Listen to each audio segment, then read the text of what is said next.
in a live Q&A. I still don't know. I still can't find this Q&A. Or I looked. Where do you find this I don't guy's know. Q&As, bro? I can't find his Q&A. Listen, this guy, he talks so much, okay? Yeah. At Dana White. Love he talks every single day. I can't find one single live video of this guy talking. The only one I can find is a schmo. It's so annoying. I think he tweets did a everything. live Q&A, and I assume it's either on Facebook or Twitter. Facebook. This It probably guy, is on Facebook. I saw It probably I is on saw Facebook. I saw probably clips is. from it, but I didn't see the whole thing, and then I just gave up because a lot of times It's on Parlay. it's on Parlay. This is like a betting website. Or no, you know that new website that they all use now, like what Trump uses. No, I have no idea what you're talking No, about. okay. Anyways, so he had a Q&A. I saw a couple of clips here and there just surfing, I think on Twitter or whatever, but he was asked about Justin Gaethje. He said if he's like, somebody asked what is next for Justin Gaethje. The lightweight division is kind of all over the place because of Khabib and his situation of not necessarily relinquishing his title and UFC not taking it from him. Conor versus Poirier be scheduled for Fight Island January 23rd. You very catchy guy. So somebody asked Dana White, it says, what's next for Justin Gaethje? And he said if everything goes right, Charles Oliveira is next for him. Oi, Dana, I want to fight your son. No, Islam is scheduled for June Dober, so we'll look at that another time, or closer to that fight. I think that fight's in Yeah, March. but they're setting this up like a tournament style, huh? It's like a tournament style now. If so, with Conor Poirier, with Gaethje and Mr. Oliveira, And then Islam is Islam over. Dober, yeah. Hooker and Islam, tell these Hooker guys. and Michael Chandler is also something that's on the table. Michael Chandler gonna come here, make weight, go home. He's gonna face Michael Chandler's gonna face Dan Hooker. We've talked a little bit about that. We'll do like a full in-depth analysis, look over their fights, and give you guys a video soon, closer to the fight actually. I don't know when that fight's even scheduled for. Michael Chandler versus Dan Hooker. Probably in Q1. The disrespect. It's on the same card as Conor and Oh, Poirier. it is. Yeah, you're right. Sorry. I Wow. forgot. Somebody relinquish his rights to speak on a podcast, Okay. guys. Get him out of here, Okay. man. If we're relinquishing the right to talk, bro, you would be banned for life. You get like 10 lifetime bans, bro. You know how in jail they give them like timed out. So he was asked about Charles Oliveira is going to be next. Asked about Justin Gaethje. Charles Oliveira is next for Justin Gaethje. The Bronx. I like that fight in terms of the contender status. I don't know necessarily how that goes for either fighter. How does Charles listen? Like you can't stand up with Gaethje. You know, if you stand up with Gaethje, it's just like it's a one-way path to getting KO'd. Yeah, but they also said Right, you so, can't stand up with Tony Ferguson. That's one step KO. Yeah, one step but we saw cutting. though. But we saw. You saw the evidence? There's levels now. We saw the evidence, and we saw that Tony Ferguson. Sorry, man. I love you. You're a sick fighter, but you're just not on the same level as these guys. Oh, he should retire, right? I think so. Yeah, okay. I think so. Again, let me repeat it again. Do not listen to him. Take your time. Come back in middle of the year, maybe closer to like September. Fight somebody that's not necessarily in top 5. Maybe top like 6, 7. I don't know. But back to Charles Oliveira versus Justin Gaethje. This fight could be. This could be either so in favor of Justin or so in favor of Charles. I don't see this being like a back and forth war, even though that's what we've gotten accustomed to for Justin Gaethje fights.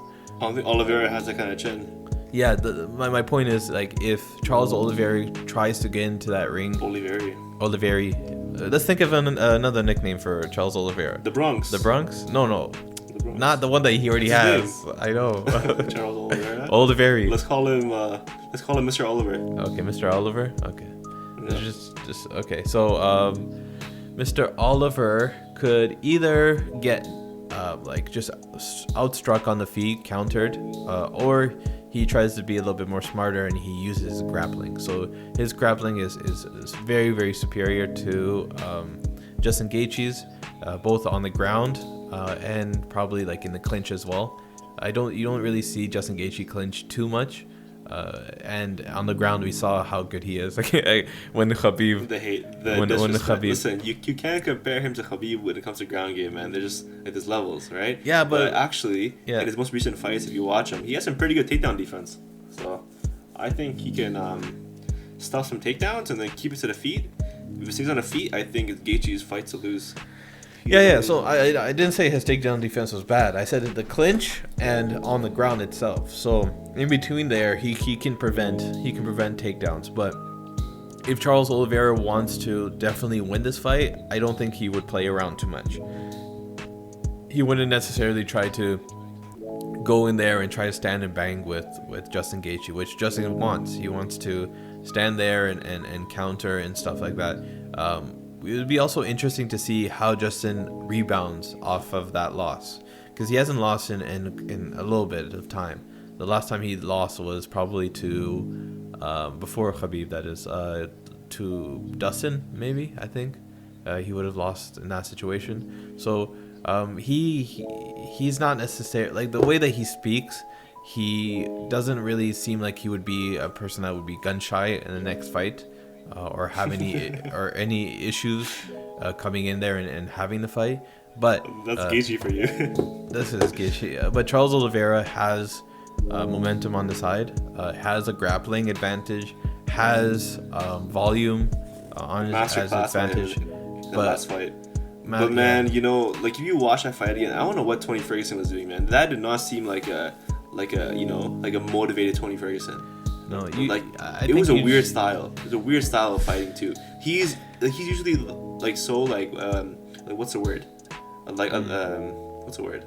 Like he's flashy almost, the way he fights. He's so like all over the place. And in that fight, he was just walking down like a straight line, kept trying the same choke over and over again. It didn't really. Because he knew that he could possibly get it. Which is actually called a fly trap. And he put on the thing on the wrong leg. Did Faraz Zahabi tell you that? Yeah, actually he did. Yeah, for sure. I knew that. You knew that one. The thing that you have to remember is Tony Ferguson fights. A lot of times we forget that the way that Tony Ferguson fights is very similar to how he fought Charles Oliveira. He always comes straight forward. He will eat shots and he will get knocked down. Yeah, but there's almost all these fights. It was just the same thing over and over again. All these fights that he has, he always is fighting from behind. Rarely does he ever go in there and not get clipped. Rarely does he go in there and not do a couple rolls, a couple somersaults. Like in the Anthony Pettis fight, he got clipped. In the Tony Ferguson, the Donald Cerrone fight, he got hurt. In the Justin Gaethje fight, he got hurt a lot, even though too soon. Yeah. What other fights? He gets hit all the time against Vanada, I think his name was back in the. How would Conor and Ferguson pan out? Conor Ferguson, I think Conor would beat him. I think Conor would too. Conor would try to put his back to the cage anytime Tony tries to take him down. And just use the fence to like plant himself and prevent any takedowns. Honestly, man, with Conor is that like in the first 2 rounds, if he gets a hold of you and he lands, man, like you're playing with fire, Yeah. Playing with fire. So let's get back to Justin Gaethje versus Charles Oliveira. I don't know when he said that's scheduled for it. I think they're working on that, but it'll be very interesting. So if Justin loses to Charles Oliveira is probably the number 1 contender. I would say. I wouldn't say that. Anything could happen for the other 2 matchups, so Dustin Conor and Michael Chandler and Hooker. But I would put Charles Oliveira as the number 1 contender, and I would try to make, assuming the reason why I say he's number 1 contender is because I assume that Conor versus Dustin would be for the title. We can segue into that topic. Or what if you do it this way? Or listen, how do you do this way? Okay, Conor Poirier. Okay, then you do Oliveira and Gaethje, Islam and Dober. Okay, so the two winners between Conor and the thing fight and the Gaethje fight. Islam? No, Okay.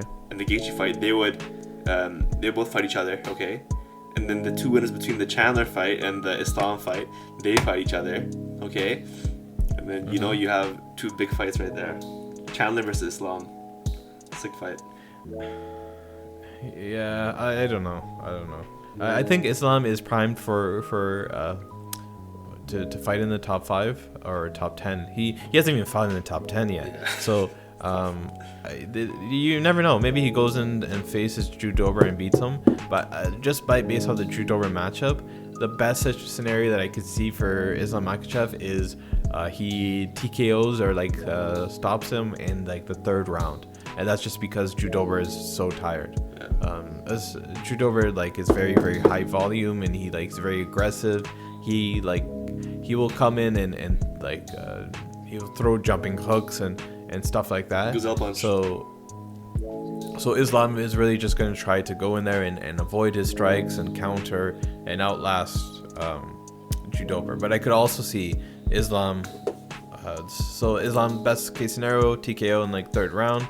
Or he wins a decision, unanimous decision 30-27, which is also not bad, but I don't think that's enough for him to go to face Michael Chandler. I don't think they'll put him against Michael Chandler. It'll be fun. It'll be fun to see him against Michael Chandler. Gonna come here, make weight, go home. You're gonna have to put some respect on Michael Chandler's name if he goes in there and he destroys Dan Hooker. Yeah.